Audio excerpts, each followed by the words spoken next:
આવતીકાલે મકર સંક્રાંત છે. હું બોમ્બઈ છું સારવાર માટે, મારી ગેરહાજરી છે. પણ સમગ્ર મોરબી જિલ્લાના મારા ભાઈઓ બહેનોને નમસ્કાર. સમગ્ર ગુજરાતના પણ ભાઈઓ બહેનોને નમસ્કાર. પણ મોરબી પાંજરાપોળને આપણે સૌ જાણીએ કે સારી રીતે ડેવલપમેન્ટ થાય એવા આપણે પ્રયત્ન કરવાના.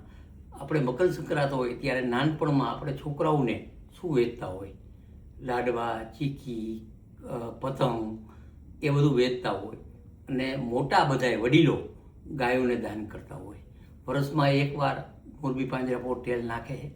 એ ટેલમાં તમામ અમારા ટ્રસ્ટીએ નક્કી કર્યું કે 1-1 લાખ રૂપિયા ટ્રસ્ટી આપે છે. અને દર વખતે તૂટો આવે ત્યારે આપે છે. પણ મારા તરફથી મારી ગેરહાજરી દર વર્ષે દઉં, પણ 1 લાખ રૂપિયા 5 મોટી ટ્રક ઘાસ મારા તરફથી હું મોરબી પાંજરાપોળને અર્પણ કરવાનો છું. તો સમગ્ર ટ્રસ્ટી પણ અર્પણ કરવાના. તો મોરબીના તમામ મારા ભાઈઓ બહેનોને એક આહ્વાન છે કે જ્યાં પણ મોરબી પાંજરાપોળના ટેન્ટ હોય ત્યાં આપની શક્તિ પડે, શક્તિ પ્રમાણે વર્ષમાં એકવાર દાન કરવાનું હોય. પેટીમાં તો બધા દાન કરીને એનો આભાર માની, પણ પાંજરાપોળ આપણું સૌરાષ્ટ્રમાં નંબર 1 છે. અને આવતા દિવસોમાં ગુજરાતમાં નંબર 1 થાય. નમો 1 ગુજરાતમાં ઘણી બધી પ્રવૃત્તિ થાય એવું ભારતમાં નમો 1 મોટામાં મોટું થાય એવા આપણા પ્રયત્ન છે.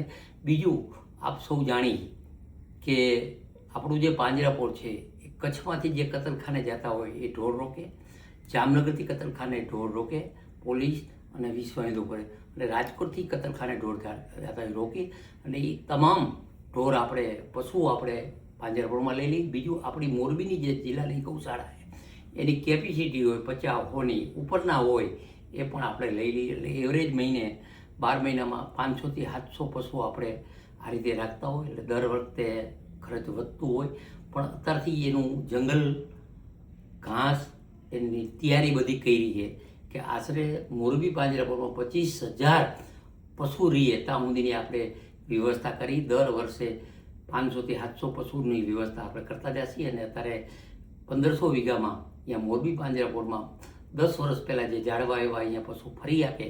એકવાર તમે પાંજરાપોળની મુલાકાત લ્યો એટલે તમારો પૈસો લેખે છે એ તમને ખબર પડે એવી મારું આહ્વાન છે. ને વધારેમાં વધારે મોરબી પાંજરાપોળને દાન કરશો એવી મારી નમ્ર વિનંતી. ભારત માતા કી જય.